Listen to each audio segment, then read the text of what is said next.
সরকার কি করলো না করলো সেটা সরকারের হাতে নেই আর খুব বেশি। এখন সরকারকে মোটামুটি আদালত যেটা বলবে সুপ্রিম কোর্ট সেটাকে মেনে নিতে হবে। মুখ্যমন্ত্রী দুদিন আগে বলেন যে রাজ্যের আর্থিক স্থিতি খুব মজবুত, তারপরেই বলেন যে সরকারের কাছে টাকা নেই। সুতরাং তারা যেটা বলেন সেটা তো সবসময় সত্যি হয় না। এবার উনি ঠিক করুন যে রাজ্যের মানুষ কতদিন ওনাকে ঐচ্ছিকভাবে মেনে নেবে আর কি।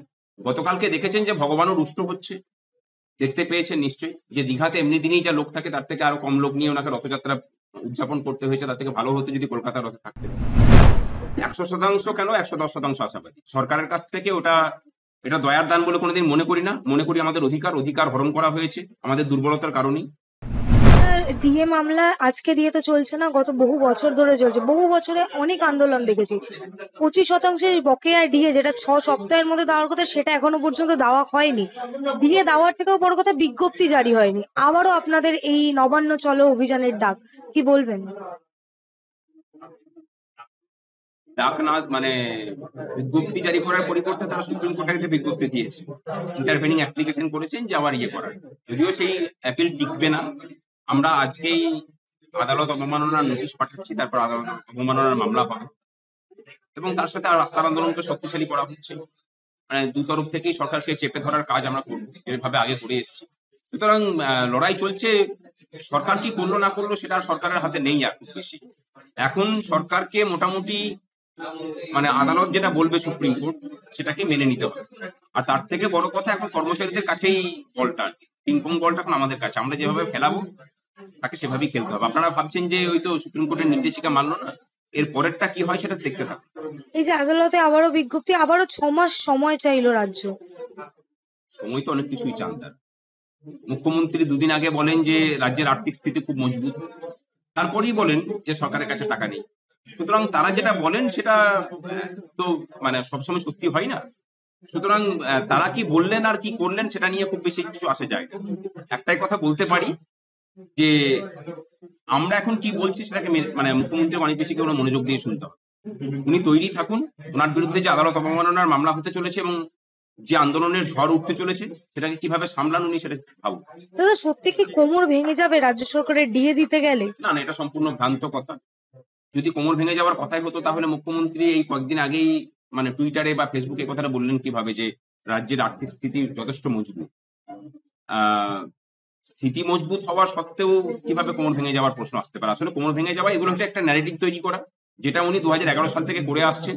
এবং আমরা মনে করি যে মুখ্যমন্ত্রীর মতো এত ভালো ন্যারেটিভ তৈরি করতে এই পৃথিবীতে আর কেউ পারে না।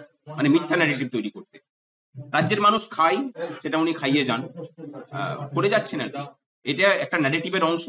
সরকারের কাছে যে টাকা আছে সেই টাকা দিয়ে সমস্ত কিছু করা যায়। এই যে 7 লক্ষ শূন্য পদের নিয়োগের জন্য যে আমরা লড়ছি, সেই নিয়োগও দেওয়া যায় এবং তার সাথে অবশ্যই লক্ষ্মী ভান্ডারও চালানো যায়। তার সাথে কোনো বিরোধ নেই। কিন্তু দাদা, ষষ্ঠ বেতন কমিশনের যে রিপোর্ট সরকারের পক্ষ থেকে পেশ করা হয়েছে, সেটা কি এই কন্টেম্পটা শুধু এড়ানোর জন্যই? না না, ষষ্ঠ বেতন কমিশনের রিপোর্ট তো সেটা তো একটা আরটিআই এর অ্যাপ্লিকেশনের সেটা পাবলিশ করেনি, সেটাকে পাবলিশ করতে বলা হয়েছিল। হাইকোর্ট নির্দেশ দিয়েছে, করতে বাধ্য হয়েছে। ওটা নিয়ে ওইটার সাথে কোনো সম্পর্ক নেই। এখন কিন্তু আপনারা বলতে পারেন যে সেখানে ডি এর কথা নেই।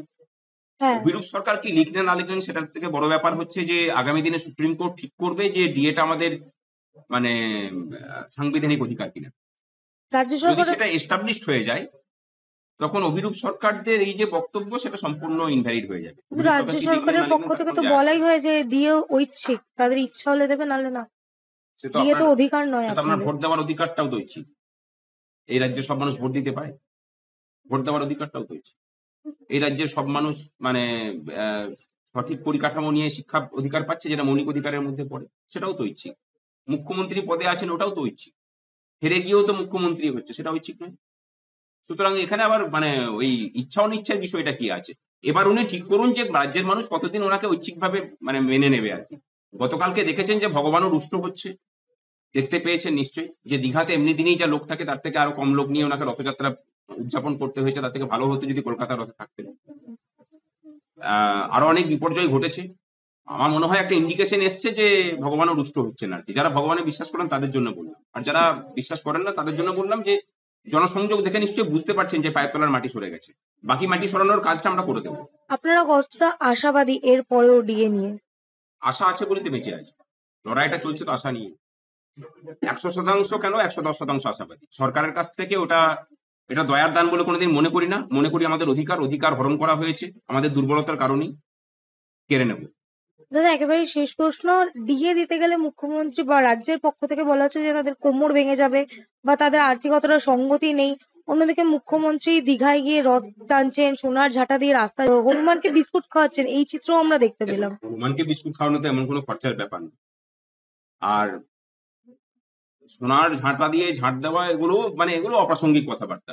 এইসব ছেঁদো কথাবার্তা সুপ্রিম কোর্টে টিকবে না। যখন সুপ্রিম কোর্টে যাবে এই কথাগুলো ওনারা বলার চেষ্টা করেছেন, আইএতেও সেটা বলেছেন, ওনাদের অভিষেক মনু সিংভিজিও এই কথা বলেছিলেন। সুপ্রিম কোর্ট কোনোটাই পাত্তা দেয়নি।